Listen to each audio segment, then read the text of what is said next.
Okay,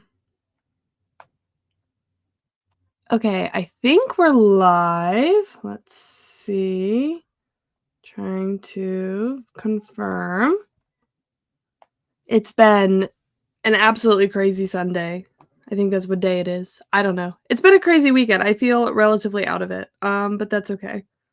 So, are we live? Are we live? Here we go. Yes. Okay. I think we are in fact live. Okay, sweet. So, this is going to be a bit of a odd stream. Not really that odd. Oh, hello, Bavilia. Welcome, welcome. First stream on the new channel. Okay, sweet. I am like very weird today. I'm kind of foggy. I don't know. I'm not sick, but I feel like my brain is not interested in thinking very much today. So we'll see how this goes. But we have a couple of big goals today. The first being going over the whole copula situation, and then also starting to redo my diagrams so that they reflect the changes that we've made, and making them a little bit more useful going forward. Hello, oh Merry Sunday, Florisar. Florisar, is that how you pronounce that? Yes, I would like a wonderful Sunday. I'm just very tired. I don't know. I have one of these like fancy watch things that has been telling me the last few days that like my readiness score is like a 5 and I should just lay face down on the floor and just stay there all day is basically what it's telling me. So that's where we are. But okay. Okay. It is also, what day is it? It's Sunday the 18th. I'm out of town next weekend. And then on the 1st, I have stuff going on. Oh my gosh. Okay, so this is going to be my last stream before I am participating in a Conlanging relay, which you'll see details about later. I don't know if it's supposed to be a secret or not. Who knows? But yeah, so anything I can do to sort of help prep and get me organized before that would be great. I'm obviously very much not organized, and I'm going to have to do a lot of work during that relay. And then basically I'll probably have to do a stream, whichever the next one after that is, just to be like, okay, this is all the things I did and changed, and, you know, what are we going to do? Yes, I did decide to go ahead with the relay. I still feel like I'm going to massively regret it, but it'll be fine. It'll be fine. I totally know what I'm doing. But yes, so copulas. I was chatting this over, and I realized that I don't actually need copulas, or more, I was told I don't actually need a copula, because the interesting thing we have with our language here, right, is we have this reflexive, and for the most part, reflexive happy is just, right, being happy. You don't even need the copula. So we've decided essentially what we're going to do is if we have a word, so like happy, which is already a verb, like the state of being happy, it might not need the reflexive suffix. And then if it is an adjective, then we do need the reflective suffix. So like to say that like we are happy versus like happying as a verb, right? Like if happying, like being happy as a verb itself, then it wouldn't need the additional suffix because it already means that. Which does mean we do have adjectives. So a hashtag save the adjectives, I think it was, is successful. There is a concept of adjectives now. And we're only going to have a few like super true adjectives, and then the rest are going to be verbs. So that's sort of the idea there. So yes. I'm not entirely sure. Oh, weird. Oh, that's weird, Greg. I don't know why you're getting blocked. I wonder if it's something with the new channel or something. I don't think I have any like settings that would be a problem on, and it's still alive like anything else. I have no idea what to do about that. It's unfortunate. Oh wait, I guess if you can't join, you probably can't hear me. Oh no. Yeah, I don't know what I can do about that. But yes, so I don't know if there's anything I actually need to do to incorporate this other than maybe move this stuff to an adjective section. And then I think then we just remove mentions of the copula, and then we can start fixing our diagrams, which let me look at these notes here. Could turn happy to a verb. Yeah, so that's an option. That's like having a adjective verb. Predicate adjective noun links them to noun. Mary is happy. Okay. Those are I'm just going to leave this whole section here because I feel like I need to spend more time staring at this when my brain is working to have it make tons and tons of sense. But for now, let's see. We have adjectives. Yeah, then we either just add the reflexive suffix to make something an adjective. I feel like that's pretty simple. We'll move that part over and leave the rest here. So I think adjectives would go on nouns. Where do we have adjectives? Also, can anyone hear my children fussing loudly right now? Oh, here we go. Save the adjectives. All right, so we have noun cases, we have plurality, possession, determiners, stuff under determiners, and then we have pronouns. So let's add adjectives right here. Adjectives. Just add those notes. So there are some true adjectives, or there are some adjective verbs like happying, and there are other adjectives that with a oh good, no children that you can hear. Brilliant. They're not being that loud in their room, just a little bit loud, which is okay. And hello, Aaron. Hello, Dayala. I haven't watched any of the previous streams of this language more synthetic or analytic. It is polysynthetic, but it is also like, I don't know if that answers your question. I'm not entirely sure what analytic means as an alternative, or if polysynthetic even answers that question at all.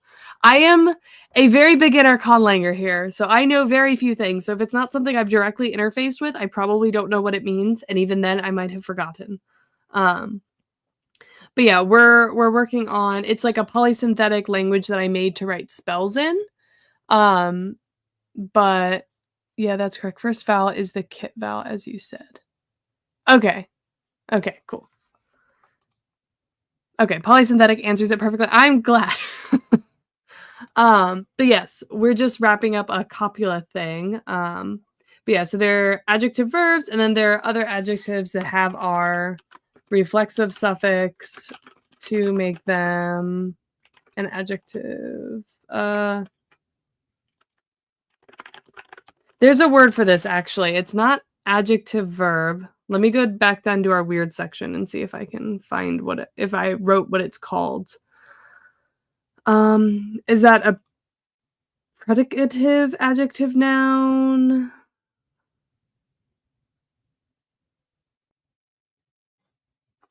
Oh, that's very cool. Okay. Awesome. Oh, you might have a lot of very helpful thoughts on that then. Yes, I'm trying to remember what the word is for. Is this a predicative / stative verb is sort of that adjective verb? Is that what I'm looking for? I think that's what I'm looking for. Yeah, adjectives to make a... I think that's what they're called. Predicative / stative. Yeah, I feel like that's a thing. Okay, so that sort of wraps that up. So then I guess the question is, do I want to go in real quick and fill in the pieces that are all just question marks, which would involve doing some generation? Or do I want to go straight into rebuilding out our diagrams to kind of neaten it up based off this? Because I'm not entirely sure. what would be best? Because I have most of this filled in. I'm just not sure what is going to make the most sense in terms of preparing for the relay. Like, if I wanna kinda have all this stuff figured out as much as possible, or try and just get it as organized as possible, or trying to start building out some, like, basic words or stuff like that, like, just to get in the flow of that again. I'm not entirely sure what would be the most useful. Do I have noun incorporation? Yes. So actually, let's go ahead and pull up the diagrams because this I feel like is the easiest way for me to explain it, and we need to update them anyway. So I'm going to stop screen. I'm going to present, share screen. Where is it? This guy. Okay. So this is my PowerPoint that I've started working on. It makes this a little bigger. And we need to update it. But this is sort of roughly an out-of-date diagram of how the spells would work. So the main thing that gets incorporated is things get incorporated into the verbs. So you can have the subject on it and then the verb stem, which can have like your verb root, which could just be like a noun, and then your action morphemes to make it a verb. And then you can also have any of your direct object and any of its determiners can get incorporated in there, which can actually be a lot of stuff. And then the post verb is also incorporated, which would have like tense, aspect, and valency markers. And then the only things that don't get incorporated are like additional clauses, or if you have things that are indirect objects or proper nouns. I don't have those incorporating right now. So that's sort of the rough idea. But again, this diagram is sort of, I don't want to say inaccurate. It's just a little out of date after we've like updated some stuff and updated my understanding of things. So we're going to start with a new slide and we're going to start from scratch with this. And I think what we want to do to make this make the most sense for me is we'll build all the way up to like our final spell forms, but I think we also want to build up some of the like individual like patterns, just so that when I'm thinking about building things that aren't just spells, right? Because if I'm doing this Conlanging relay, I will need to make things that are not just spells, then that would help. So having and we weren't calling this a mood clause. Oh gosh. Hold on. You can't see what I'm doing. I'm going back to figure out what those are actually called because I have a note for it. They're not mood verbs. It's not a mood clause. It's some sort of predicate. Oh gosh. Where did I take this note? Trying to figure out what those are even called. I think they were some sort of predicates, like a mood predicate, if I remember correctly.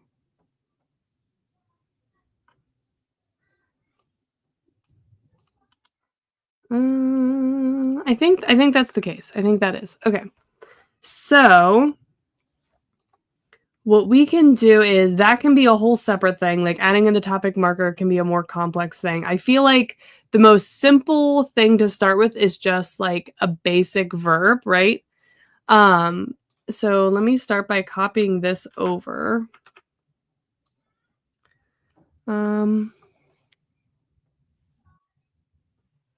So it's kind of complicated, Dayla, because it's not really a note-taking language either. In world, it is sort of like the only language that can be heard by the spirits, sort of.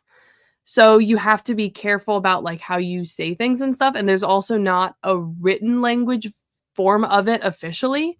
There's like some weird like code languages that they use to write down spells. But it's less used to write about the magic. They sort of use their code system to just write down in their like normal language about things. So like in world, at least in any of the cases that I have right now in my direct world, there isn't going to be any of that sort of stuff. Yes, I'm excited too, Erin. Grace just got here. What's going on? We're fixing my diagrams is essentially what we're doing. And we're going to try to do this with my brain only being partially functional, which is unfortunately the case today. So, I think that what's going to make the most sense, I wish I could do diagrams like this in the markdown file, because I feel like that would be the easiest way to do this, because I can't pull both of these up at the same time for you, which is really frustrating. I could if I was actually sharing my screen, but I don't wanna actually share my screen because I have tons of random stuff on my desktop. Um, Hello, Nemo, thank you. I'm gonna need it. Okay. So if we wanna do a really basic verb thing, if I copy our high-level notes on verbs over to here. Whoa, that is what the? Let's do text only. Okay. So this is some of our notes from the MD file. So yeah, we have our subject, verb stem, post verb, which is pretty basic. And then we have all of our subparts, which I feel like this part is all relatively similar. We don't have a mood clause anymore. There's like that predicate. So subject dropped if indicated by the topic marker or not needed contextually. I feel like would be a more up-to-date way to say that. And then cannot incorporate proper nouns into the verb or indirect object. Yes, that is all still the case. So let's copy this subparts and see how much of this is still the case. Let's pull this up. Oh no. Maybe overkill, but there's streaming software where you can make scenes to pick and choose everything to show and how to compose it. So I'm using that right now, and I do have the ability to make scenes and do that. The problem is that you can't share multiple screens at the same time. So I can't share my, like I can't have both of them up at the same time. The only way to do it is if I'm just doing a basic screen share and I have it up at the same time, but I also only have one monitor. So like I currently have you all scrunched up on the like the right side, and then I just have my different windows that I'm flicking between. It's definitely something I could try to figure out at some point, but I wouldn't be able to see you all at all. So maybe I'd have to get like a second monitor to be able to do that. But yeah, I use Streamlabs or StreamYard. StreamYard. That's what I use. Yeah, Mohawk has a lot of topicalization to the point that word order is pretty much completely free with just the most topical thing going first in pretty much any sentence. Oh, that makes sense. Yeah, I haven't thought too much about word order because things have been, I think, a little bit more simple where I haven't had to think about that yet. Because the more complicated examples I have, I mean, I guess I have sort of been doing order, but it's not that important because things tend to link back to that main verb. And so I haven't had anything where you have sentences where it would be confusing what's the main point of like the sentence or whatever. So that's something I'll have to think about if it matters too much when the time comes. But I at least have some like assumed ordering right now, I think you could say. So, okay. So we have our head verb, subject, verb stem, post verb. Great. Within that verb stem, we have the verb root, which is this is still the same. So, which I guess one of the things I need to figure out is how I want to organize this because like all of these pieces have so many sub pieces. So I feel like almost by doing this is less accurate now because like each of these, like this really is just like the base verb, but it can be made of either a verb or, you know, a verb root and then our action morpheme. So I almost feel like I need like a complicated like tree chart or something. I'm not sure if that's something that is there like a standard for that in documenting this sort of thing in Conlanging? Because if anyone knows of any or can like link an example or something, I can pull that up.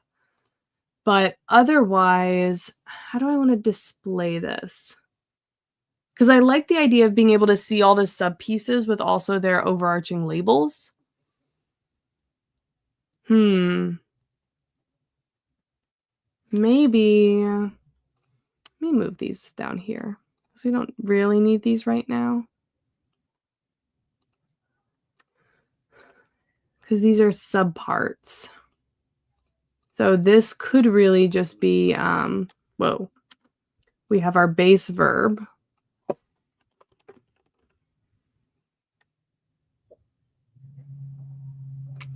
Yeah, so this base verb and then the direct object, because the determiners get incorporated into the direct object.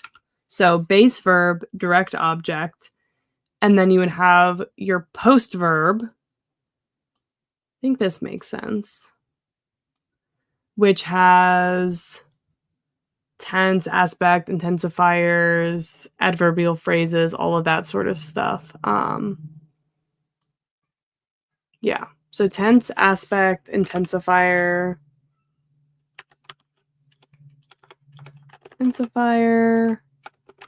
I feel like this would almost make more sense to have a list. I feel like that might, adverbial phrases might be clearer. But let's see. So the direct object is going to basically be what can get incorporated into a noun. It's going to be that same sort of a thing. So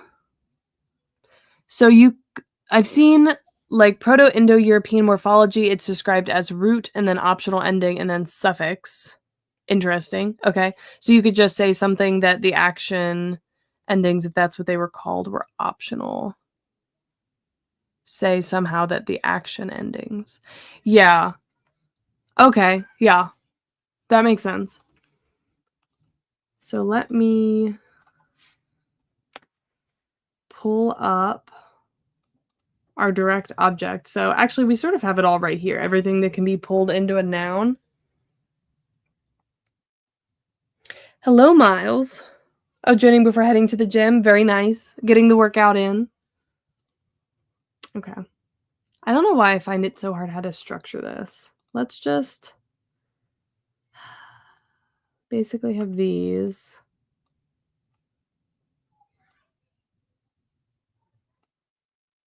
Yeah, because all of this stuff is just various determiners and markers that go on the noun. So these are things that are incorporated on, and then our case. And then, so let's go noun. Let's go case, suffix. And then here we have like determiners / markers. And then I could just have like a list of them potentially. Yeah, and then that would be the direct object. And then the base verb.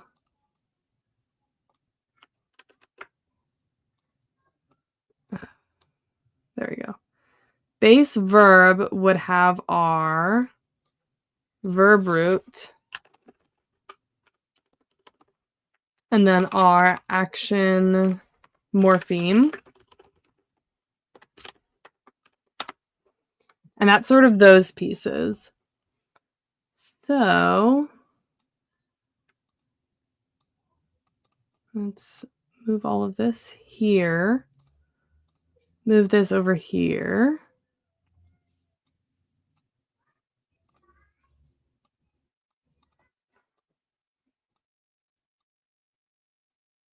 Yeah, and then it's just like a subpart of that, I guess. Base verb. Okay, so we sort of have this. We don't have the copula anymore. That's not a thing. And we don't call it a mood verb anymore. Although that would go, yeah, because it's the mood predicate, and that's not incorporated. So, objects, post verb, yeah. I feel like that's all fine. Move that over here, order-wise. And I think that's the stuff that gets incorporated into the verb. So you have your base verb, we covered that, we covered that. We have our direct object. So all of your markers and such things. And that's basically for any sort of object. So it could almost not even go here. Like that could be like a separate note of how you can build an object and how you can build a verb. Yeah, I think that makes sense.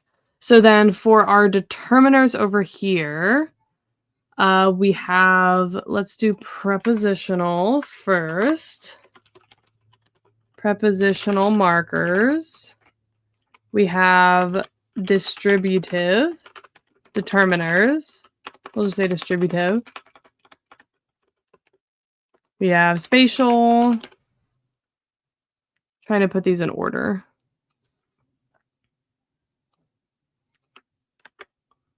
So after spatial, we have possessive. We have plurality. And then the noun and the case.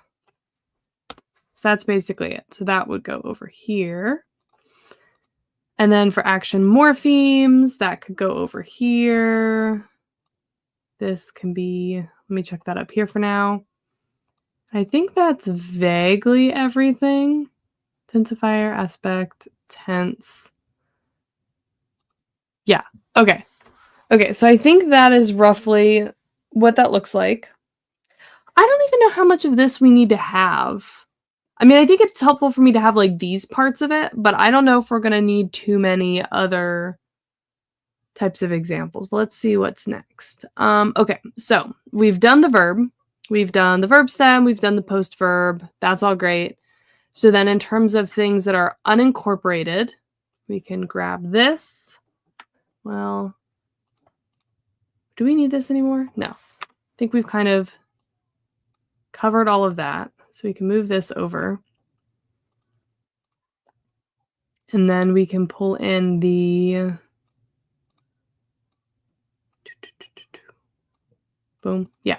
And then we can move over the unincorporated bits, which should be this. Yeah. So this is, right. So we have valency markers, indirect objects. Yeah. So something that when we were first doing this, I was not fully understanding the noun cases, which I kind of understand a bit better now. So I think this is going to just need to be like, I mean, because it's basically this, right? It's the exact same thing. So I don't, we'll just say indirect object because it gets made up of all the other things. Or it could be a direct object proper noun. And then I feel like I'll want some of the examples.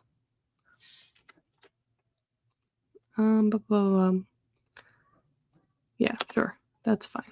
So we'll move all this. Yeah. So I feel like that's sufficient information.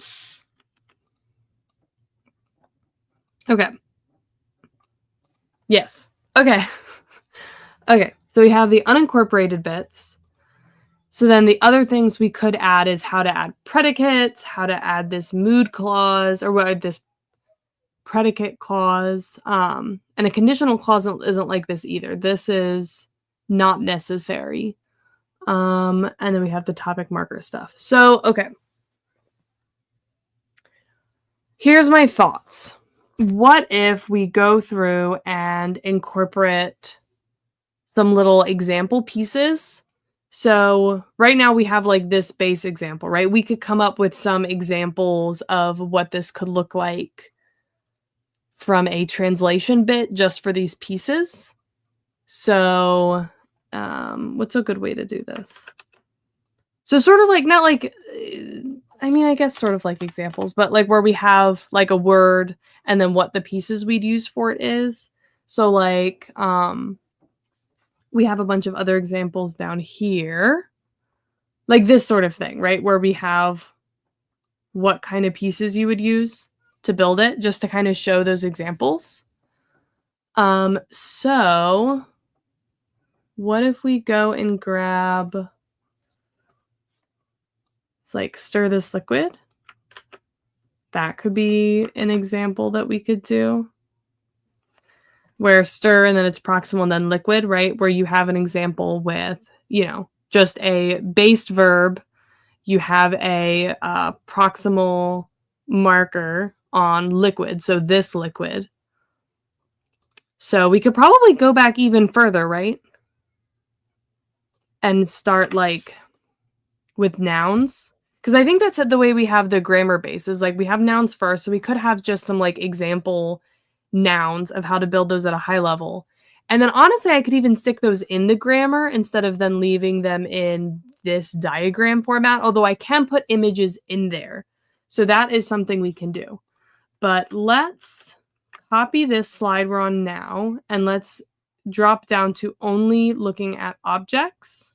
So I'm going to delete everything else.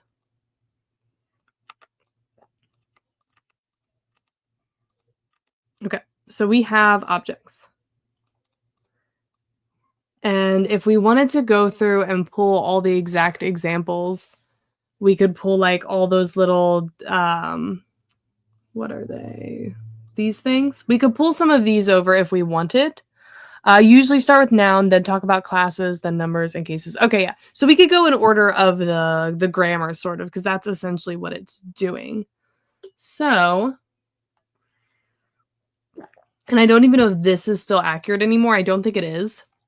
So I think we'd have to kind of start from scratch if we wanted to pull this over. But I don't know if we even do.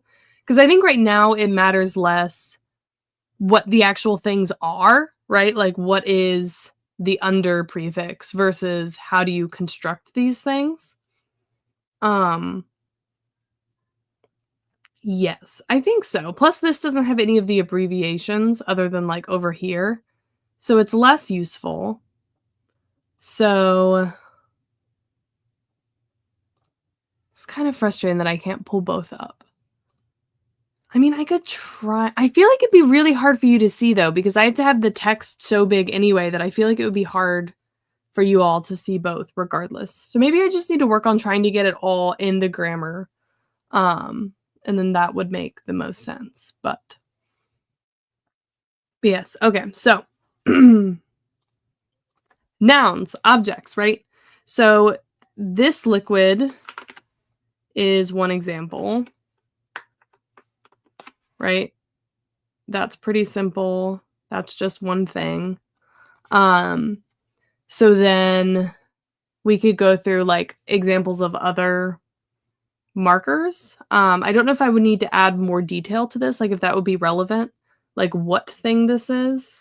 Like I could have like something like that where you can sort of see what all the abbreviations are to everything. Also, and you don't have to do things this way, but the way that Mohawk does, when a Mohawk noun incorporation is more about derivation than incorporating the direct object. Interesting. Yeah, so I haven't. So the way I build a lot of the nouns individually are through compounding, but I don't know if that really has much to do with that. So like, okay, I'm going to butcher the pronunciation of this. Kanatanan?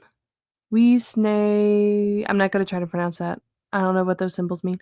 Means I city like Montreal, where Montreal is the direct object, but it's not incorporated. Interesting. I like a city, and then it's Montreal. That's kind of interesting. That's very cool. Yeah, that's not quite what we're doing here, but that is really, that's something to think about. Okay. Maybe we do something that's more like adding a column. And instead of doing this like that, we just do it like this, where we can have a lot more examples.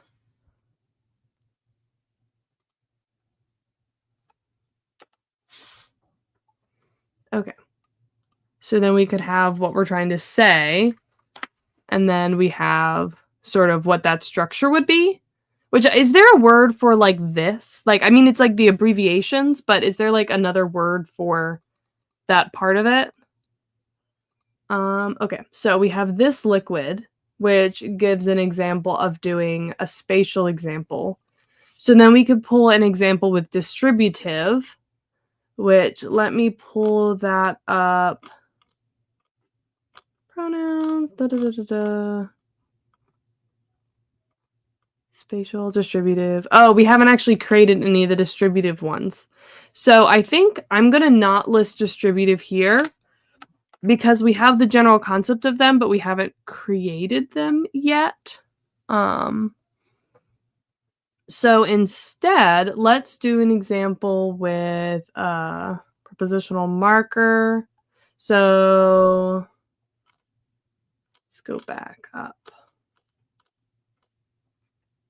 We can do, yeah, let's do plural. So let's go with like tree. So trees, right, would be for plurality, it would be multiple. So it would just get PL, which is a prefix marker. So PL, whoa. And then tree would be how you would say multiple trees. That's so cool. Surprisingly enough, given how, not that I live that close to Canada, I could drive there if I really wanted to, but like I've never actually been to Canada, which I feel like is surprising. So let's use possession. So we could say by pronoun, use markers. Yeah, so we could say my tree, which would get, so my would be speaker inclusive, and then singular, so it would look like singular, SG. I'm surprised you've never been to Ireland. You should go. I want to go. So you should go. That's obviously the reason why you should go places, because some random person on the internet wants to go there. Oh, Miles could do it in an hour and some change. I assume you mean to get to Canada, which now on reflecting such is the same as my commute nearly. Oh gosh.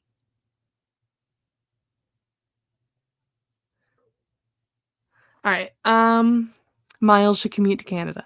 Okay, Bavili has an actual question about this. Is there a set order of affixes for if an object has multiple markers? Yes. So the order, let me pull it out of, we do have that in the grammar. Where do I have it? Here's my note on order. Let me copy it over. Oh gosh. Text only. So this is our order. Okay. Yes. So prepositional markers, we haven't actually created distributive determiners, then spatial, then possessive, which I can't spell, plurality, noun, and then case. So we could have an example with all of these, and maybe that would be a good thing to have as an example. But we have something using spatial, something using plurality, something using possession. Spatial. What's a prep? What do I have as prepositional markers? Now I can't remember. Let's see. Noun cases, plurality, possession, determiners, spatial, distributive. Prepositional markers are prefixes that link unincorporated indirect objects back to their verb. Oh. Wait. Hold on a second. Those don't go. I think this is a mistake here in the grammar somehow, because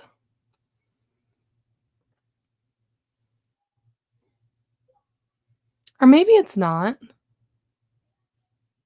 Interesting. Why did we make this go before? That's kind of weird. Okay. So we could have what's our examples here? We have lots of examples here in the grammar, but we could have like instrumental. So this could be Instrumental, which I think is just INS. Yes. So we could say, what's a really good example of instrumental? Maybe to like use the hammer. So using the hammer. Using hammer, I guess. So then it would be hammer, I think. So whatever the verb was is done using this hammer. I think that makes sense. I made the table by hand. Oh yeah, that's another good example. Okay, so then let's do a couple more complicated examples. Let's do Madeline types with a keyboard. Yes. Madeline typed telepathically with her brain. I wish that was an option. Okay, so let's go with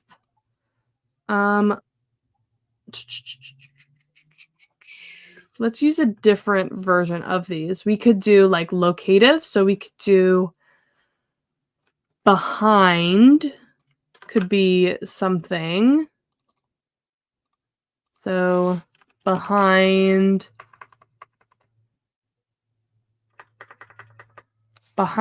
my or behind your trees. Those trees, I guess. Your trees far away, I guess. Could be an example. Third chat being the chat function. Chatted with the chat. Yeah. Okay, so the prepositional marker would be first, which would be the behind. And then we would have the spatial determiner, which that would be distal, which is, I think, DIST. And then, so we can put this in the same order. Behind, far away, and then possessive. So let me go back up to possession. Possession for your would be, oh wait, and these are trees. This is weird, right? Trees, which are, wait, no. This is the speaker. So we'll assume that whoever we're talking to is like the person who's possessing, right? So it'll be possessive animate. So speaker exclusive animate. And then it's also plural. So we will get dot plural. And then tree.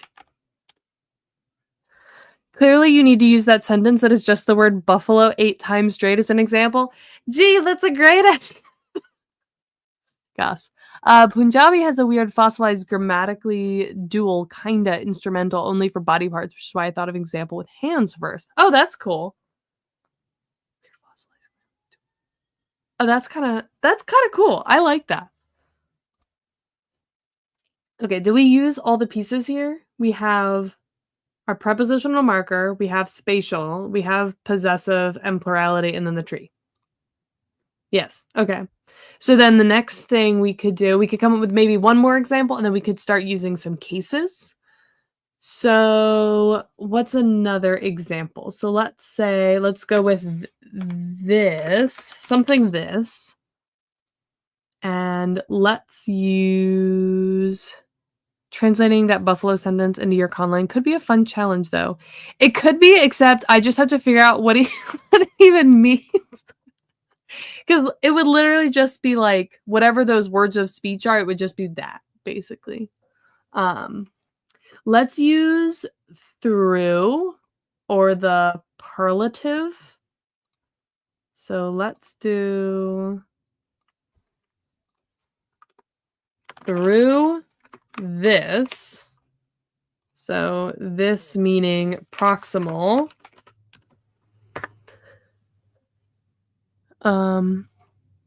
You are probably right. Trying to translate that would probably be a hoot. Okay. So through this, I mean, I guess multiple trees would be the same thing as like forest. sort of with this. Let's do, I don't know, let's just keep this one a little simpler and just through this mountain, and we'll just have a word for mountain. Although mountain would probably be made up of things. I don't know. That's fine. Okay, that's great. So let's do cases. Cases and combining cases is something that I've learned I suck at, which I think I have. Let me scroll up to where my noun cases are. Because when you have different pieces of speech, you use different cases within the same clause. So you wouldn't be using the same cases on different pieces, which I don't know why that's a strange thing to me, but it is. Okay, so let me copy this whole table over, because this is definitely something that I feel like would be beneficial to me, because I don't understand this super, super greatly. Is this even readable? Hold on. I feel like this is super not readable. Okay. Yeah, this is rough. Okay. So if something is nominative, it's the subject of a sentence or a verb. If something is, and that's just generally unmarked, right?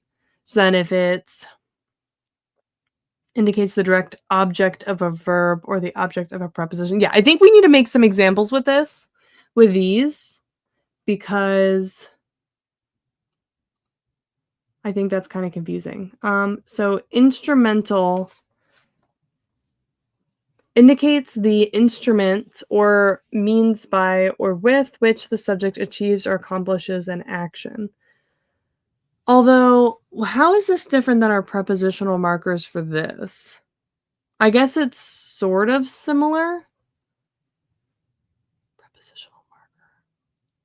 Like, actually, now I'm confused. If I have prepositional markers here, why do I also have a noun case? Because would this also have an instrumental noun case?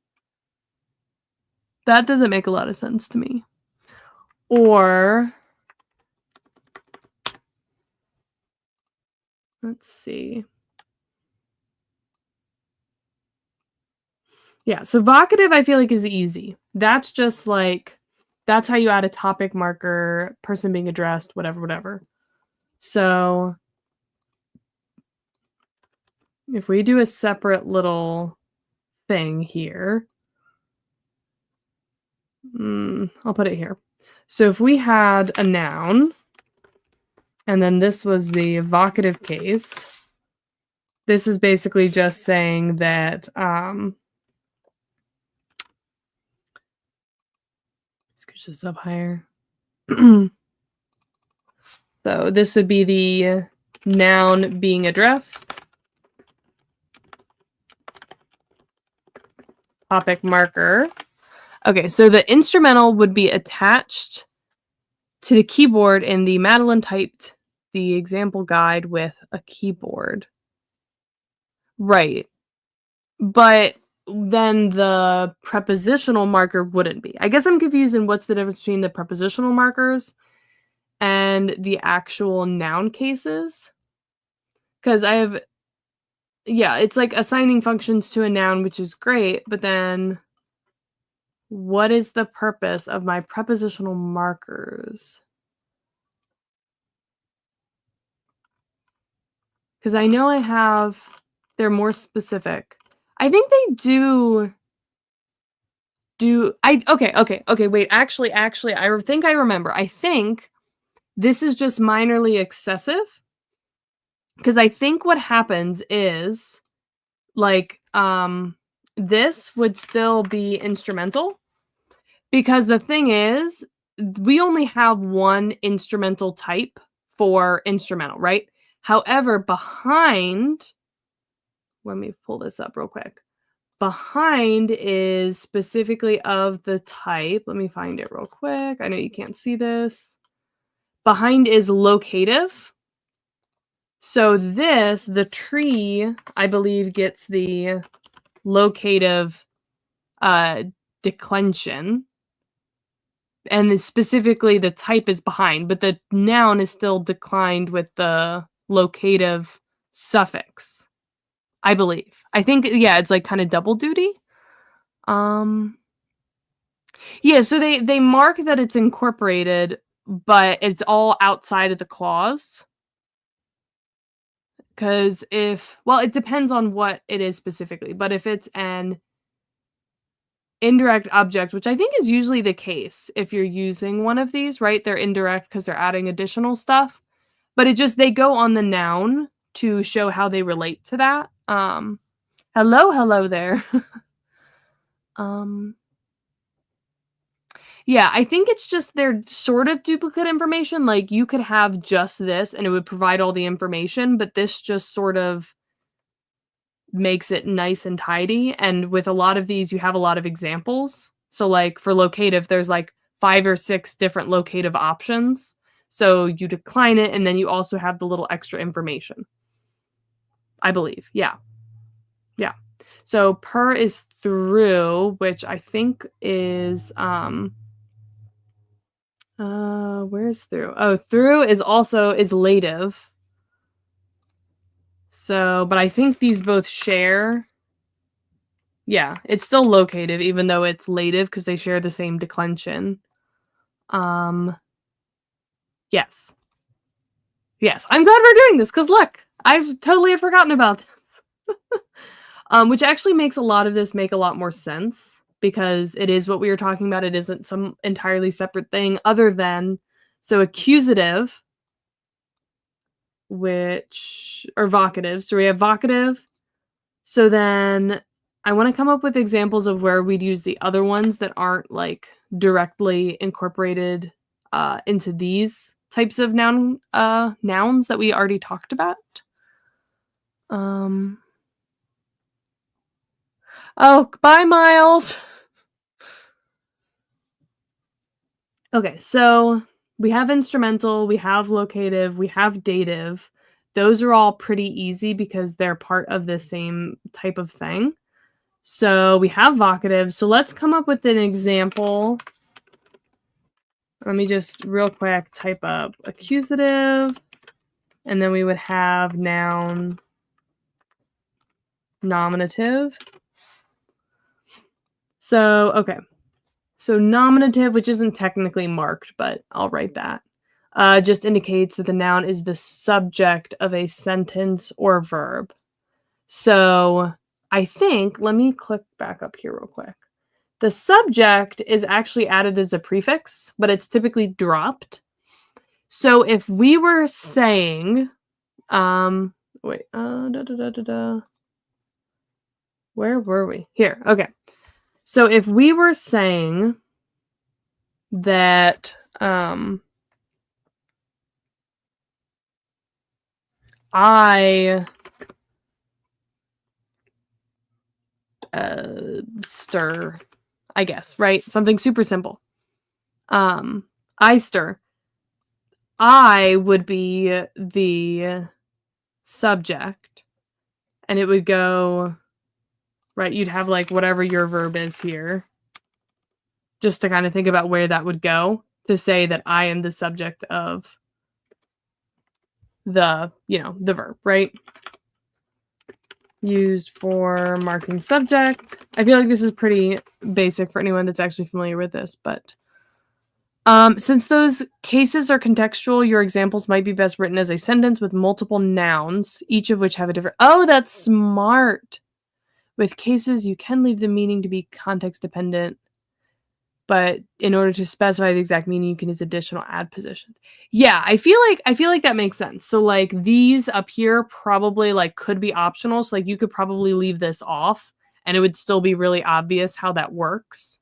And then like you could probably leave these off and just like general, like in this case it probably wouldn't make a lot of sense, but like if you were talking about like a box and you meant inside the box, it could probably be pretty easy to leave that extra bit off. I think that's what you're saying, which I think makes sense. Okay, I think you're right, Vivilia. So let's come up with an example using all of these. So if we did, let's see. Because typically the vocative is an alternative to the subject, but not necessarily, like it could be used. So, oh yeah. Okay, so Madeline would be the nominative, right? Talks with the viewers using the computer. Yeah, I think that makes sense. Something like that. So, I mean, we could just use that real quick. Should be nominative, and then we can make another one. Welcome, Seb. Talks with the viewers. The accusative. Using her computer. Instrumental. Okay, so that's like one example. Yeah, because like these don't really provide information without the context of the whole sentence. Like that makes a ton of sense. So that's one example. Which, if we wanted to, we could say, I don't know if it's useful to do this. So, and then, yeah, so then it would be talk. We'll just say verb, whatever that verb root is. Talks with the viewers. How would you say with the viewers? Accusative. Well, this would be the same thing, like to the viewers, right? Like it would mean the same thing. Because then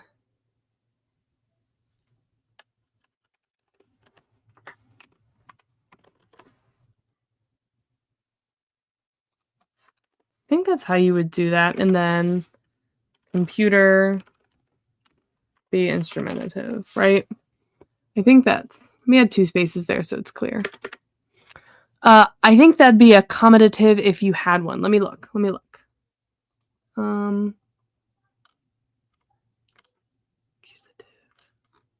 see. I don't think we do.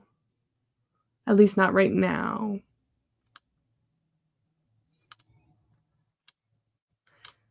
Yes. Okay, they're often combined. Okay, that makes sense.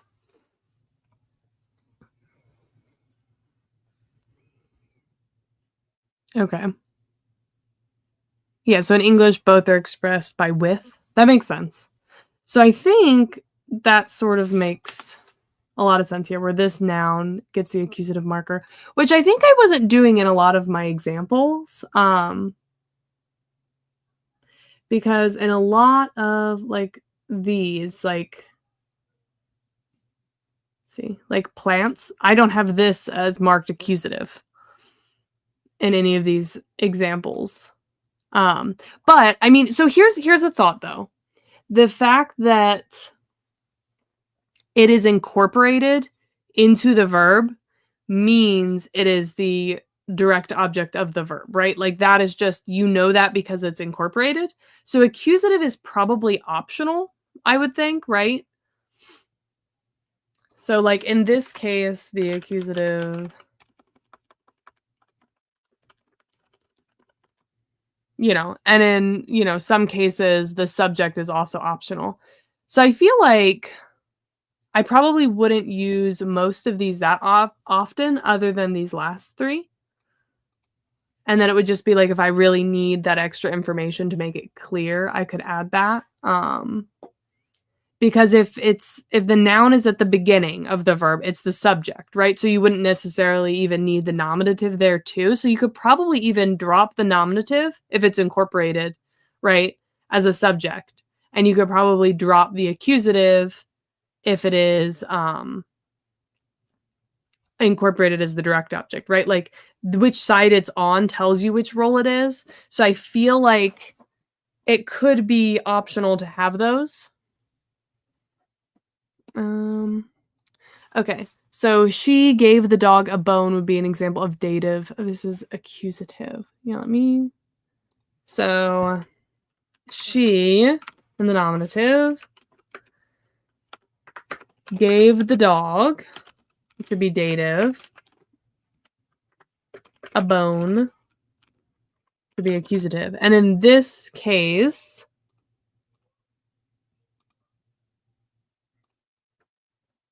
I feel like the way this would be written would be the nominative and then whatever the like give verb is.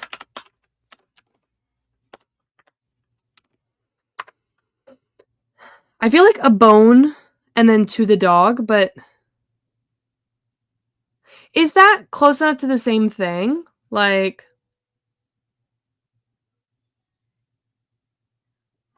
because I feel like you get,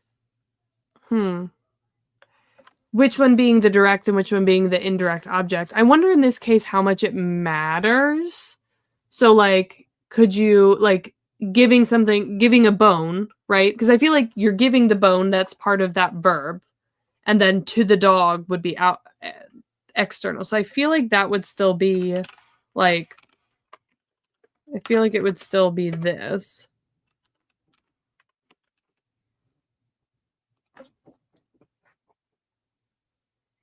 Whichever one uses the to/for or is the general recipient is the indirect object. Okay, okay.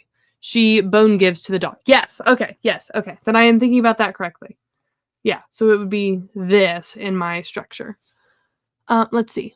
You can also have the adpositions have a different distribution than the cases, which is also largely what Punjabi does. Nouns decline for a max of 6 cases.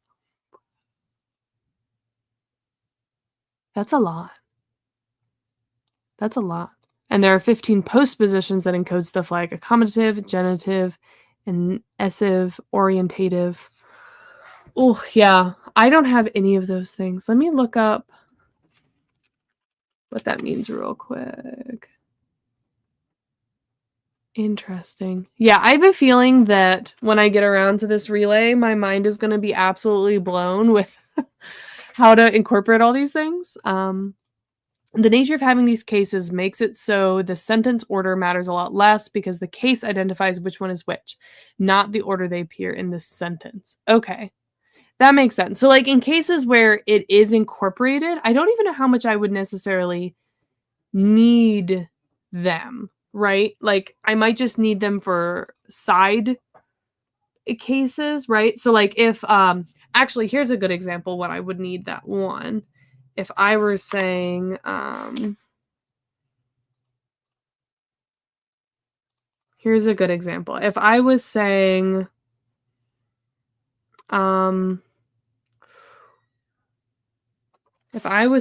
like, hug, let's say Maddie, because that's my name. Hug Maddie, by the tree, right? Hug, whatever the verb bit for that, Maddie wouldn't be incorporated. So because it's a proper noun, this would need to get the accusative case because it's unincorporated, because it's a proper noun. So that's probably the only time I would need to have that accusative case is when it's a proper noun. And, like, unless you were trying to be super formal with it. Finish is 15. Oh my gosh. Yeah. That's crazy. That's crazy. So we'd have tree and then I can't remember which one by is. By would be, let's see, I guess I have around. So around the tree, maybe?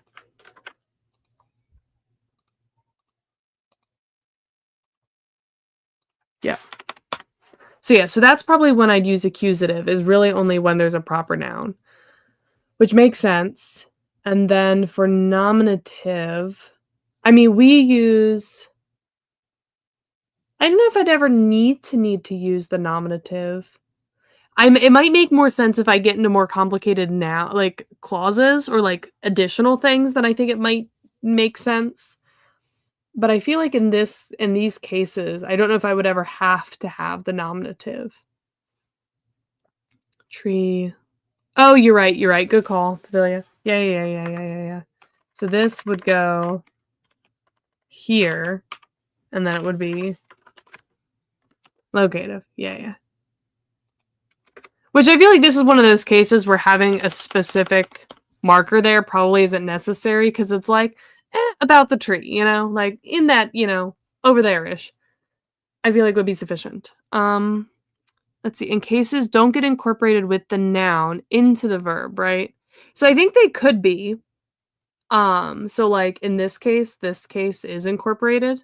You have both of these noun cases incorporated into this verb. But when they're not incorporated, they end up over here.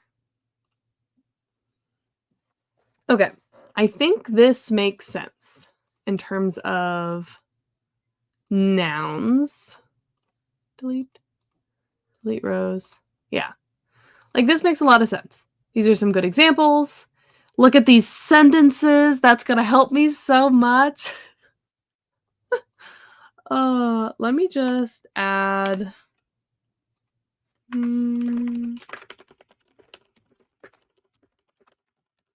okay.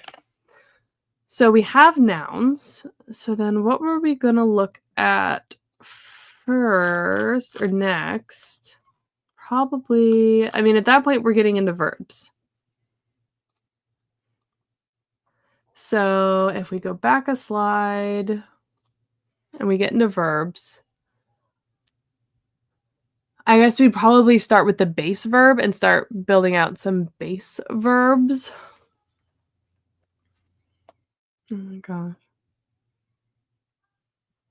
I have like 87,000 text messages right now. So let's add a new slide here with some examples.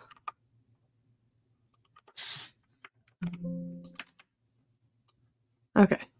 If the nominative is unmarked, then it wouldn't even be clear when it's being... Oh, you're right.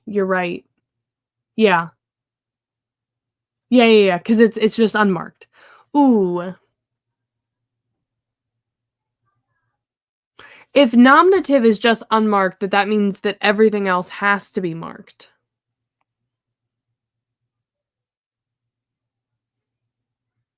Maybe if it's incorporated, it's a little bit different, but if it's unincorporated, then unmarked would be nominative.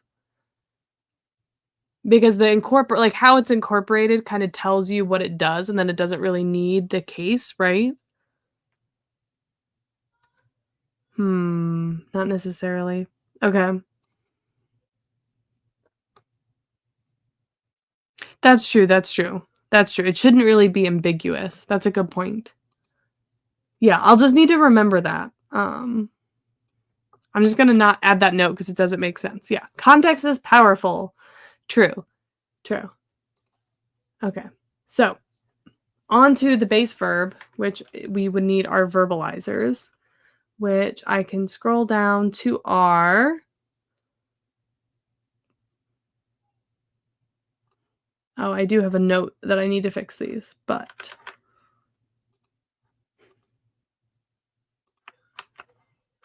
Why do I keep doing this? I keep pasting it wrong. It's okay. All right, so let's stick those way down here, just as a note. And I feel like we already have a good table of this. Yeah, okay. So, like, I feel like for the most part, this is all, like, reusable. Is this correct still? Let's see, we have causative, terminative, creational, destructional, instrumentative, reflexive, and base. Yeah. So the only problem here is I think there's a problem with how I actually did these. So I think these suffixes might be wrong because of how I did the negation. And I think the negation might not make sense. But let's just add these in real quick.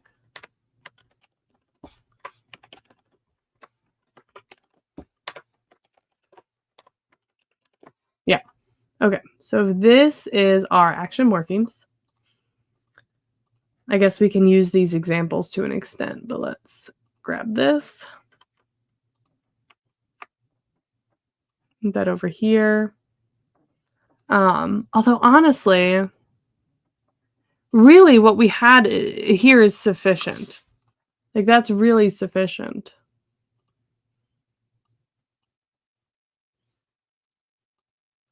Because fire cause or like start fire.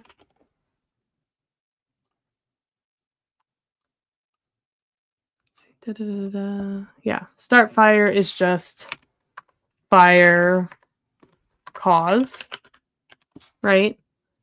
And then if we were having put out the fire, that's fire terminative. If we want great wind gust, that could be wind create. Like I feel like this is pretty kind of, we already handled it all. Let's make this a little smaller over there. There we go. Okay. So destroy would be form destroy. I can't think of anything else that like would really be needed here. I feel like this part is really simple.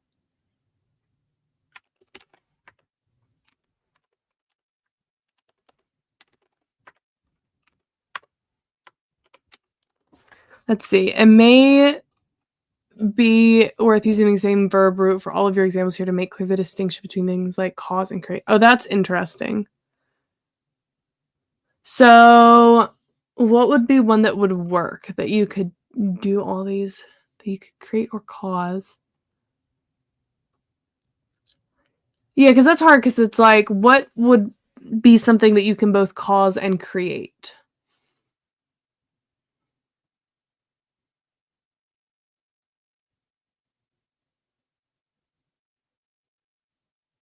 I don't know if there's a case where they would have a repetitive affix for verbs. We have something for that, I think. Hold on a second. Where did we have? We had something for like start doing things, continue doing things, stop doing things. I can't remember where those go. I think it's something in the post verb. Yeah, it's the aspect. So iterative would be how to do it like repetitively. Those gets just added as like an aspect at the end. Okay, so the difference between cause and create is definitely minute. Yeah, they are rather ambiguous. So I almost wonder if like maybe there doesn't need to be both.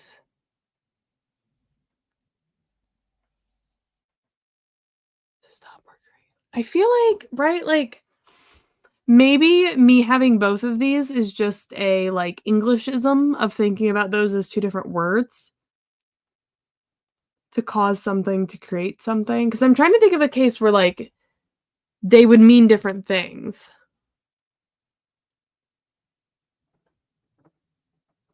I mean,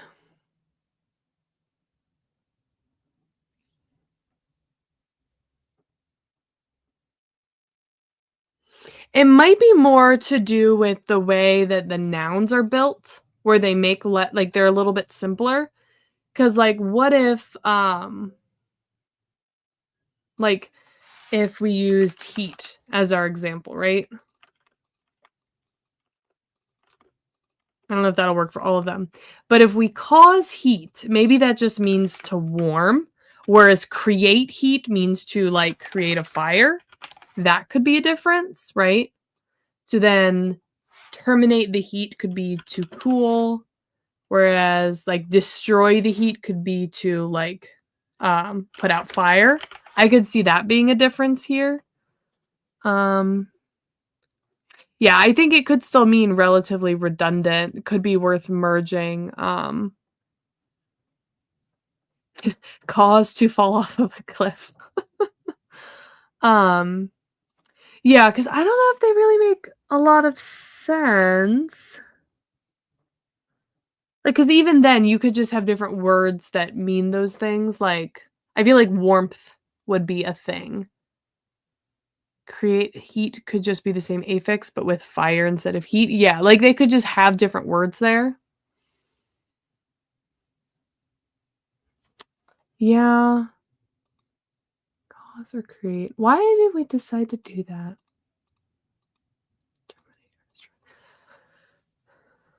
I think that might make sense to do, to simplify that. So let's go with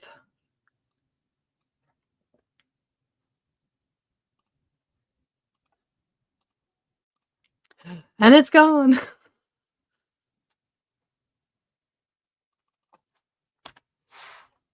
Okay. Yeah. So we have that. Yeah. Okay. Okay. So then if we want to use the same words for these. Yeah, really. Why did we decide to do that? Yes. I have that a lot and then I have the like, what does this even mean? I have that question a lot. Okay, so reflexive. Reflexive is hard. Like, it's kinda hard. I'm trying to think of something that I could use for all these examples. Is there, like, a common like, a thing that people normally use for this? Like, I feel like the great wide interweb should have figured this out already. What a good noun to verbalize is.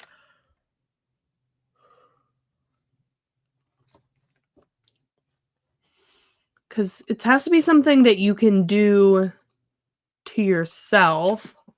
I mean, you could fire yourself, but, like, that wouldn't necessarily be the same word. Um Oh, burning yourself! Yes, okay. There we go. Okay, let's go with fire. Oop, oop, oop. Yes. Okay. I mean, this doesn't really make sense because it's not already a verb, but, like, I don't know. Can you stack these? I don't know. I feel like no, but I haven't come up with a good use case for wanting to be able to do it, and if I had, like, "This would be a great case to do that," I might change my mind. So put out a fire. So then to use fire would be burn, right? Burn myself. Oh,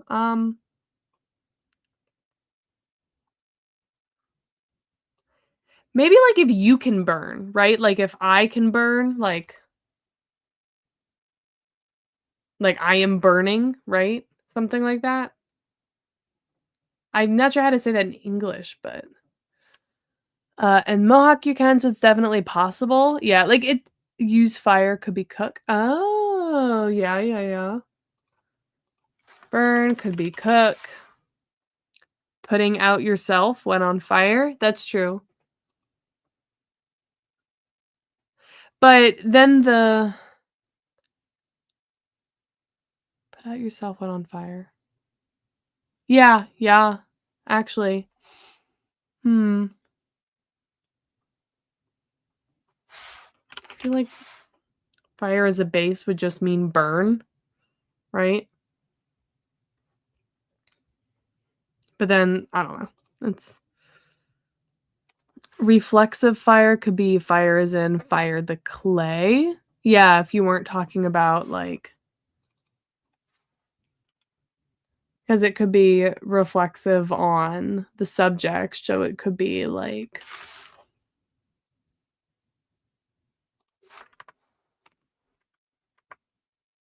although itself.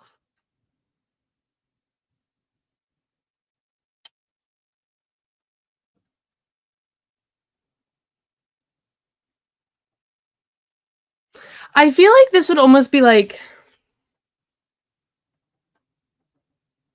something that can innately do that itself. So when would you be using reflexive in this language? So I definitely use it in cases where like we're using adjectives, like the state of being. So like if something's happy, you would use reflexive on that. It's also like the big example I have down here is like to bestow yourself. That's a common thing in this language because the spirits that you're talking to are of the magical realm. So when you're telling it, like, okay, I have this thing, I want you to give me the magic of this thing, then it's pushing that magic from the spirit's realm into like the mortal realm or whatever. So like the way they would say that is like bestow yourself, meaning like bestow the magic essence of this thing. So that's kind of the main use case I created it for, but like there's other cases for it. Reflexifier could also have a very metaphorical magic meaning of like using some internal magical fuel. Yeah, like that's what I keep thinking of. Like if the spirits, like they're not, but like if they were fire spirits and you're telling them like to burn, right? Then for them that would be like reflexive, right? I could see. Um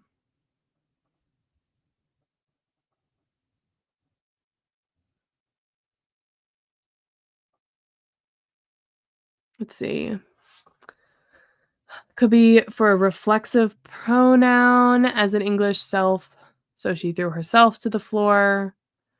English employs reflexive derivation idiosyncratically as well as in self-destruct. Yeah. Yeah. Like, I feel like I can think of a lot of examples for using it, just not like for the fire one's a little confusing. But like I feel like burn myself is, it works at least. Well, it may not be the bestest example in the whole wide world. Okay, let me delete the 2 lines of destroying crate from my notes. Okay. So then, now that we have these, what do we want to do? What is next? Let's go back up. So we've done the base verb. So now we could start adding in some of the other parts of the verb stem, which we've already done actually. So I don't think we need to do that. Oh, maybe the verb to harm is a case that could be all of them.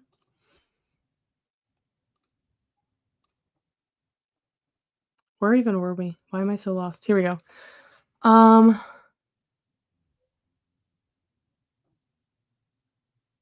How would you use instrumentative on harm? Harm in and of itself would be a base verb, right? So like harm is innately a verb unless we did like pain, right? Or something like that. Like harm yourself. Using harm? I'm not sure what that one would be. But okay, maybe now we combine these two because we have objects and we have base verbs. So maybe the next step is to create some examples with both of them. Could be a word meaning something like to punish. That's true. That's true. So, I feel like what I want really is let's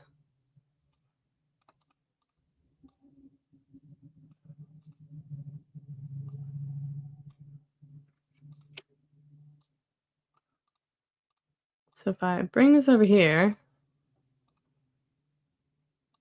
add 2 more.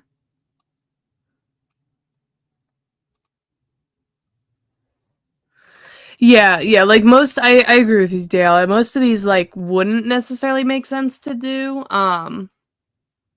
like usually. But if we're trying to use that for example's sake, but like yeah, I mean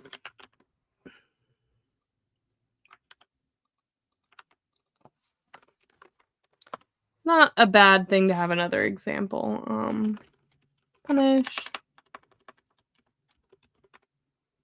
And then harm punitive would essentially be like, you know, injure yourself.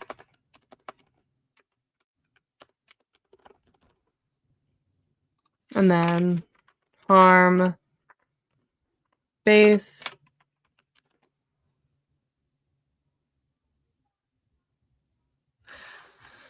Oh, in some cases, there will also be verbs that always need to occur with one of these affixes. In Mohawk, the verb to cross always needs the duplicative, so with the meaning of crossing back and forth. Oh, that's cool. That's yeah. It's kind of interesting to have those kind of rules. I definitely don't have anything like that yet, but then again, I feel like my language is very inspecific right now where I don't have a lot of, like, actual, like, nouns and individual words and stuff yet. So maybe I'll get more weird with that kind of stuff later. To terminate the harm, so stop injuring or stop harming. Yes, it is still a little baby. Cause harm, whatever. Right? We'll just do that. But anyway, so I think maybe it would the next step then be to create examples that combine these with object as like a direct object. So like if we copy this over here, if we wanted to make this fancier, we could do to the left. We could try to combine these a little bit. So if we wanted to use fire, like these examples here, I feel like I should have made this column somewhere else, but that's fine. But say we want to start a fire, and then maybe instead of like this liquid, we could say like fireplace. Oh, wait, there's an eagle flying at that is so cool. We briefly had side tangent, but we briefly had a mated pair of bald eagles that were hunting behind our house because there was like some roadkill that some people had dragged really far away from the street. And there's just like, there was a big field behind my house. And yeah, for like a week, these bald eagles were just coming out and being like, I guess we'll eat this. This is fine, which was crazy. Oh, yeah, seeing an eagle in the city. Yeah, that is very cool. Yeah, we don't normally get a bunch of like predatorial birds like that where I live either. Like there used to be a Cooper's hawk that lived out here, but we haven't seen him in a while.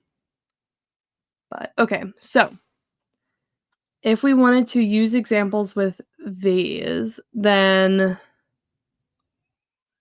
I mean, I'm trying to decide if we want to use the same sort of example where we're using the same ones, or maybe for these examples, we kind of do a bunch of different things. So what if we do, so if we're causing something, this liquid, so maybe we're saying, make this liquid boil, bubble, or something like that, right? So then we could have, like bubble cause proximal liquid, right? Like that could be an example there. And then we could have, so if we were talking about like multiples of something, we could,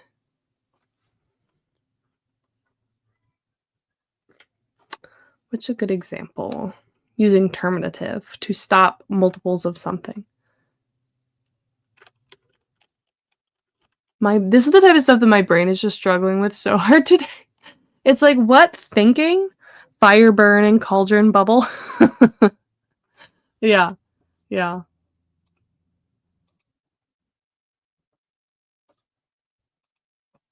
Plural. Maybe like, well, this is sort of a similar example, but put out the candles, right? Could be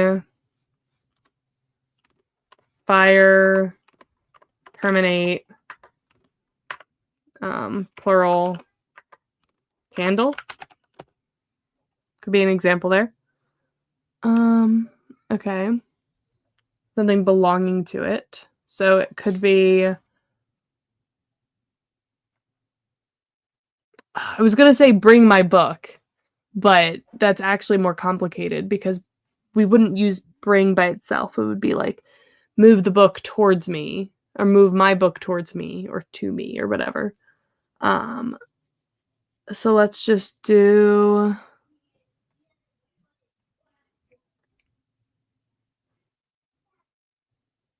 burn my book. Yeah. I feel like I want to use, no, because we want to use instrumentative for this example. Which I mean could be to burn. Use fire to burn.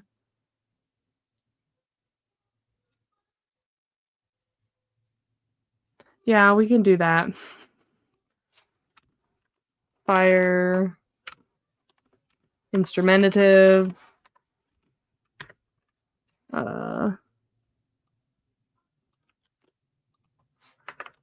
my book. Burn my book. So sad. Okay, so then using a hammer or using something else.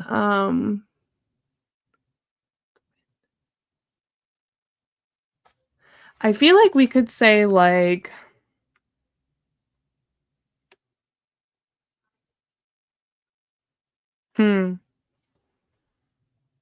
I was thinking like if there's an example like to blow something, like cuz like to use wind, like wind instrumental could be like to blow or to like wind gust or whatever.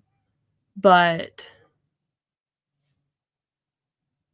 would you be like the leaves? Like rustle the leaves with your wind. Whatever. It sounds stupid, but so air and oh wait, no, we wanted reflexive now. Never mind. We want reflexive. Keep forgetting. To blow glass or blow wind into this. Oh, that would have been good. Yeah, but we need a reflexive example. So if we want a reflexive example, I mean,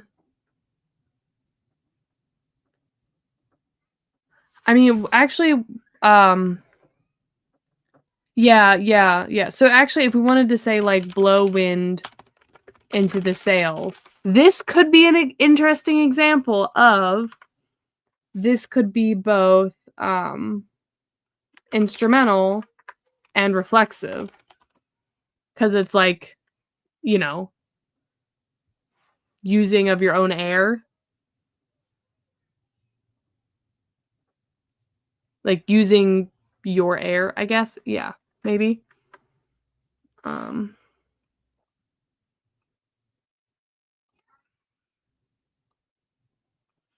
Although this would be more complicated to say into the sail. We'll just say blow wind, whatever. We'll just leave it at that. You're not wrong, Pavilia. You're not wrong. Oh, see yourself with your eyes? That's kind of interesting. That's kind of interesting.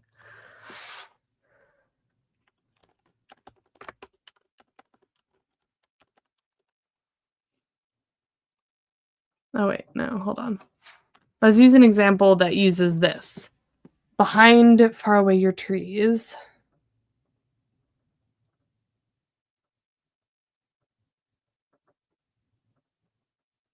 I don't know, walk, right? Like to move. I feel like go behind the far away trees would just be, I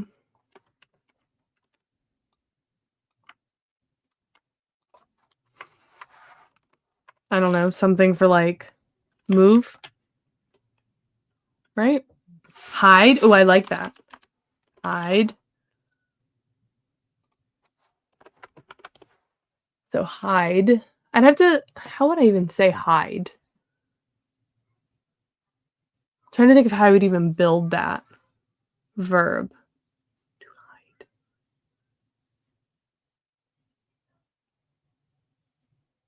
To hide. I almost feel like that would be something reflexive. Either it's like it hide in of itself is a verb, so it would be like a base verb, or it would be something like reflexive to like if there's like a word that means like visible, so be like terminate. It would be like terminative and reflexive on like being visible, maybe. Yeah, like conceal, reflexive. Yeah, something like that. Something like that. Hide yourself behind those trees. Yeah. And then if we want to say through this mountain, we could say, I don't know, like tunnel through this mountain, which could then be hole, create, or cause. And then through this mountain.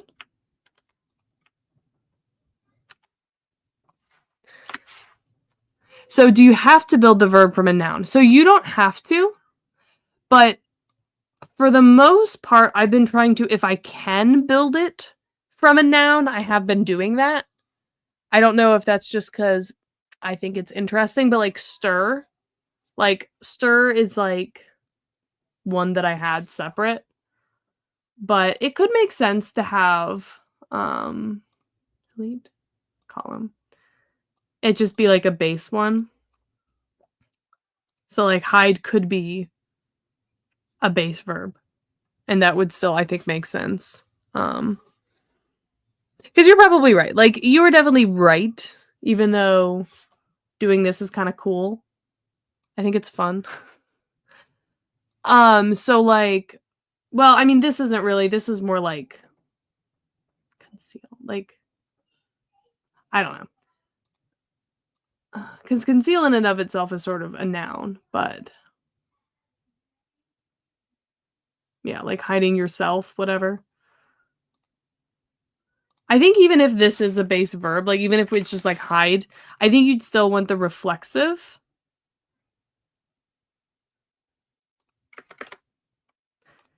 Because, wait, hold on. Distal. Hide behind the faraway trees. Yeah, actually, it would be this, right? And then it could just be hide. Like, you wouldn't have to say hide yourself. Yeah. Yeah. Yeah, that's true. Like, having something like this could be fun.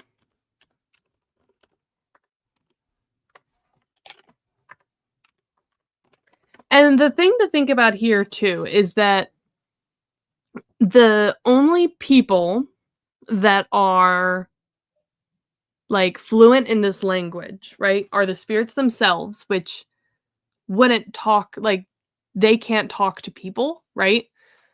Or it would, I guess, be the goddesses, but again, like that's more in the lore and mythology.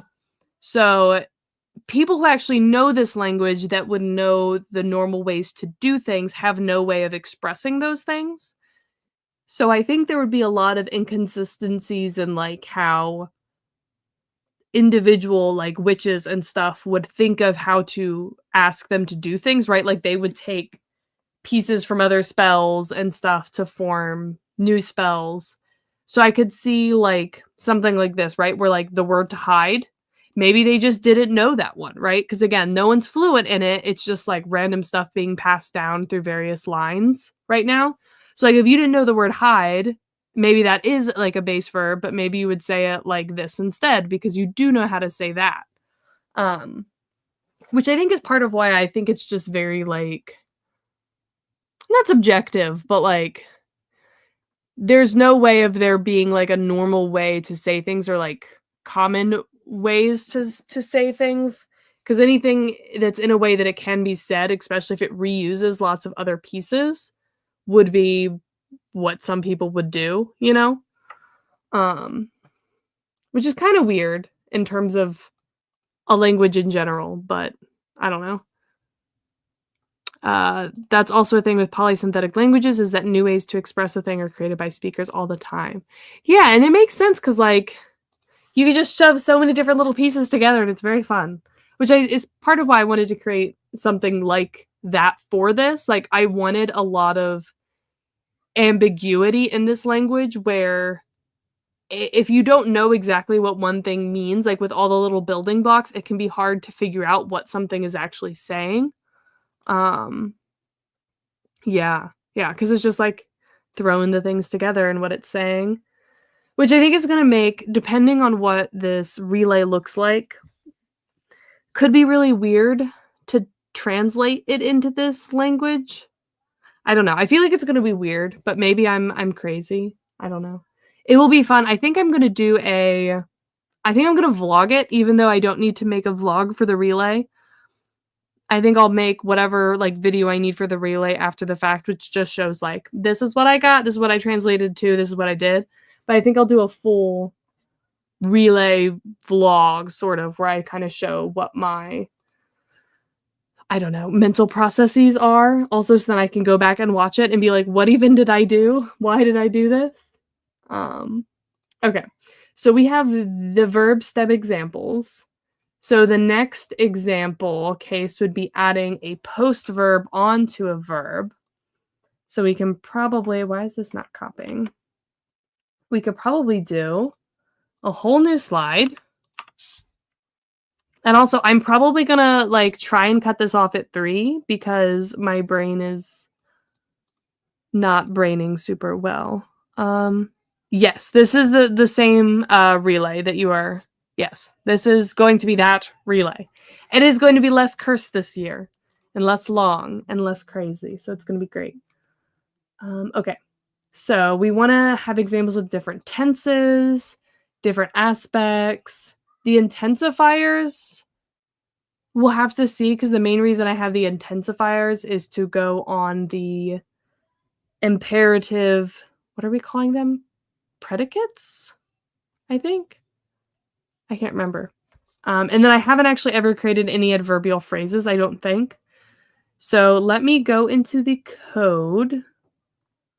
And we have future is the only one we have right now. Non-future is just unmarked. So I don't have any concept of the past, which might be a problem because, like, it's not to say there wouldn't be a way to talk about the past, but when you're talking to, like, when you're commanding a spirit, what does the past have to do with anything, right? It's either like things that happened in the past are irrelevant. Like there's no way to communicate or reason to communicate that when like asking them to do things, right? It would either be like some sort of weird conditional statement, like this isn't the thing now, and it's not in the future. I don't know how you would do that. So I'm hoping there's nothing to do with past tense in this relay because I have no idea how I would indicate that. I would either need to add a tense or add a interesting like way of saying this is the thing that once happened. I don't know. Are there like weird ways to do that in other languages? Alternative ways to having past tense? You might need a perfect/future perfect. So I have future. Okay, let me Google future perfect tense because I don't remember what it is. Will be completed before a specific time in the future. So I don't know if I would need the perfect part because I have like conditional things. So like, I don't know. I feel like I could make that work. When the people have left, do this, or a similar conditional statements might need past tense. So for saying when the people have left, do this, I mean, basically what you're saying is like a conditional statement of people are not here, right? Like people are not here. That is not a thing that is currently the case. So that's a conditional. So I feel like that I could do with what I have right now in the language. Something like I will have walked. I don't know. Yeah, I feel like I would just use a conditional for that. I don't know. I'm gonna have to think about that because, like, yeah, my tenses are really basic. So I wonder if that kind of information would just be lost. They just okay, languages like Mandarin don't have tenses, they just use adverbs and context. Yeah, so I think that's for the most part what I'm gonna have to do. If you have after, yesterday, etc., that should be sufficient. Oh, that's interesting, yeah. So actually, hold on, let me scroll up because that makes me think. We have, although I haven't figured out like what they are specifically. I don't have those right now, but that's something I could add, right? Like those kind of concepts.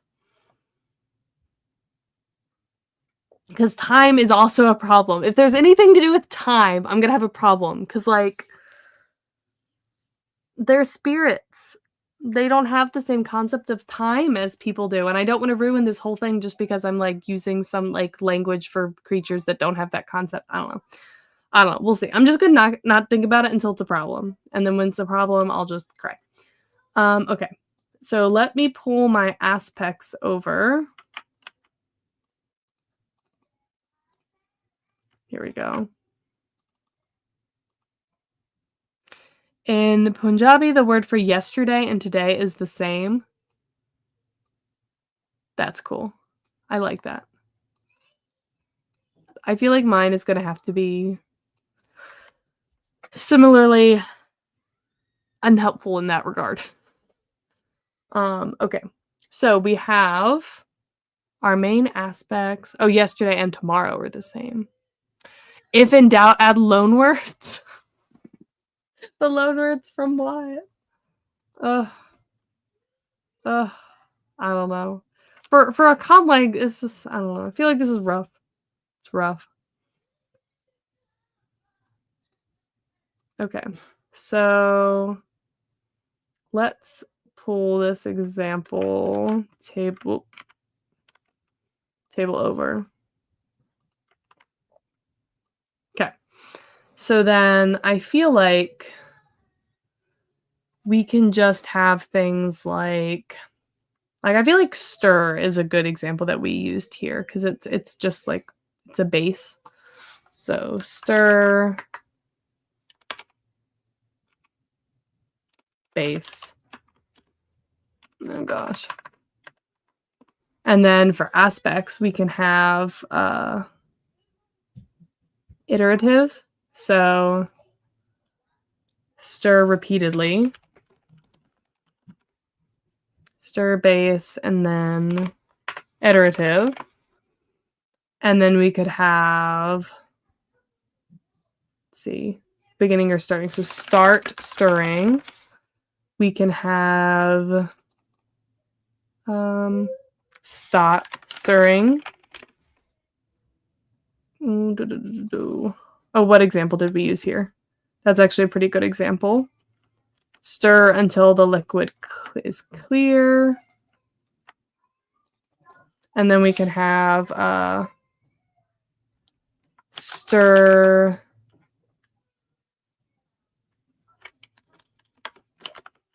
until, oh, this is where I haven't really gotten into this much. Oh, the durative one, when they're bound by a clause.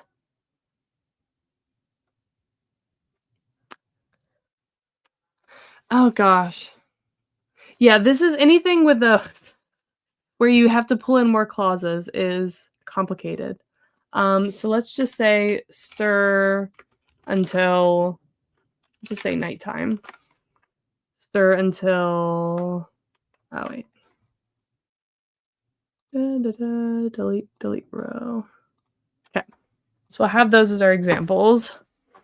Are you sure stirring is the word you want to be using for the second, third examples there? Stirring seems to be like it should be the term for to stir iterative.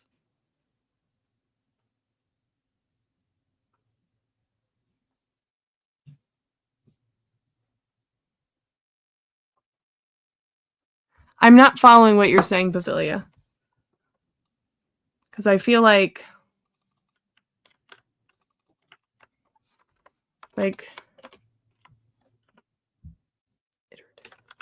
exceptional, right? Like I feel like that's fine, right? If you have a better option though, I can always change it. This would be stir base, and this would be telic.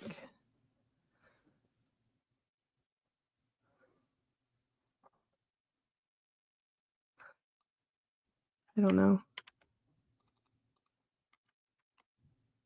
Oh, you mean like for over here, like start to stir or stop? Like start to stir? I don't know. I mean, I don't know how to like Englishify it in a different way. Okay, so but telic would be, oh god. How do we do this here? I feel like this is not actually correct.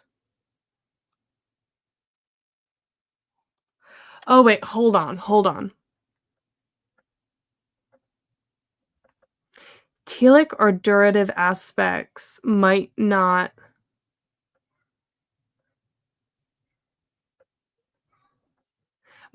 actually go incorporated like this, actually, now that I think about it.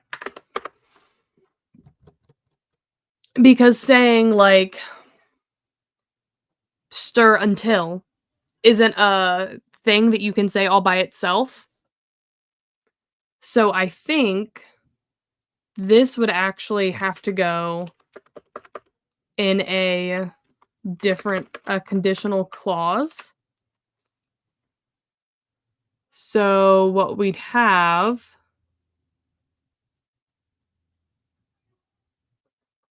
yeah, I think that's how we'd have to do it. Oh gosh. I'm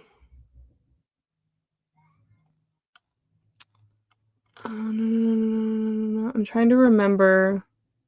I feel like I talked about this with Jesse. I'm trying to remember how I needed to do this.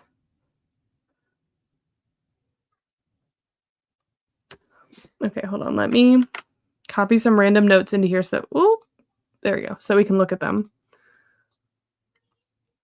Okay.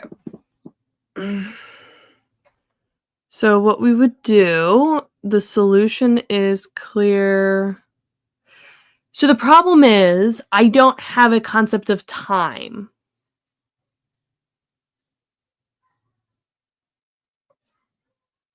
I could say maybe like stir 2 nights. Maybe they could say that.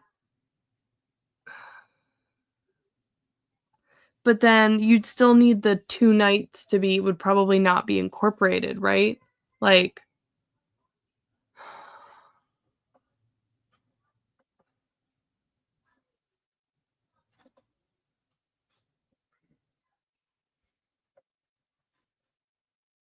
how would that work? Because, or maybe you would still have durative. No, it can't be. I don't think it would be incorporated. So I think it would be something like, I don't know, you might not even actually have that in there, because if we had the conditional marker, okay, so if we did,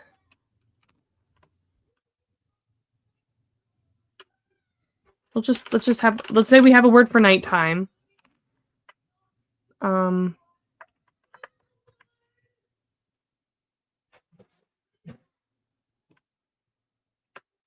Future?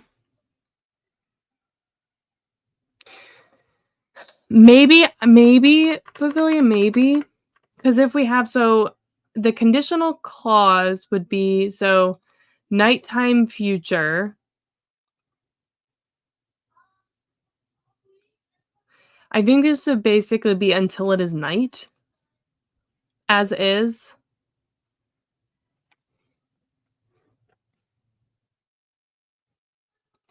Probably have to be reflexive.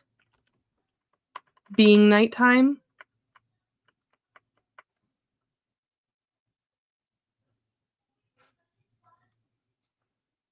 And then maybe you would need the derivative to mark it, but I'm not sure how you would mark it. Yeah.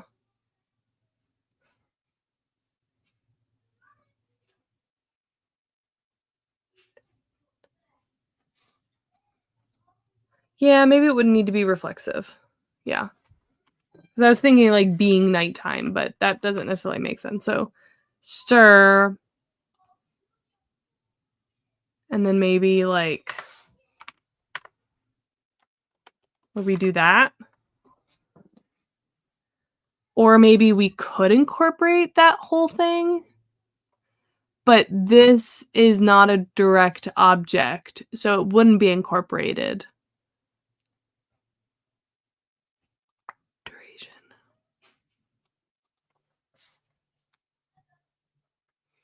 Would that make sense to do?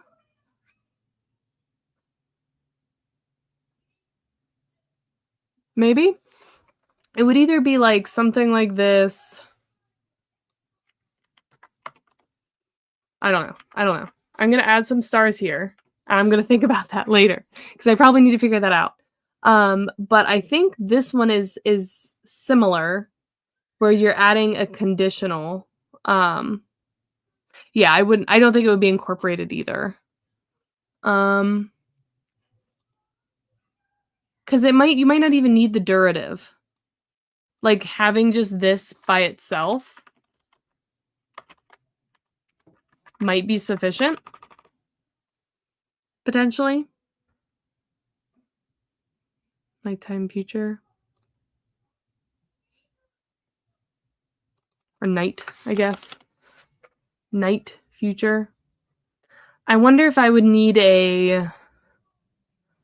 would we need like a specific noun declension for that?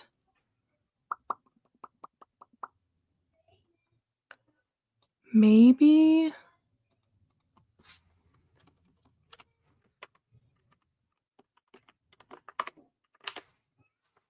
Which could, I guess, potentially be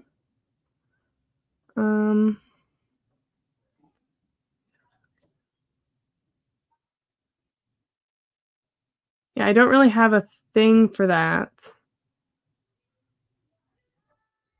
I mean, as I could add a case for that, but I feel like I don't want to. So I'm just going to leave that as a question mark. And then it would be the same thing for this. Because the fact that it's future implies it's a part of a condition already, right? But I just need to figure out how to properly link that back.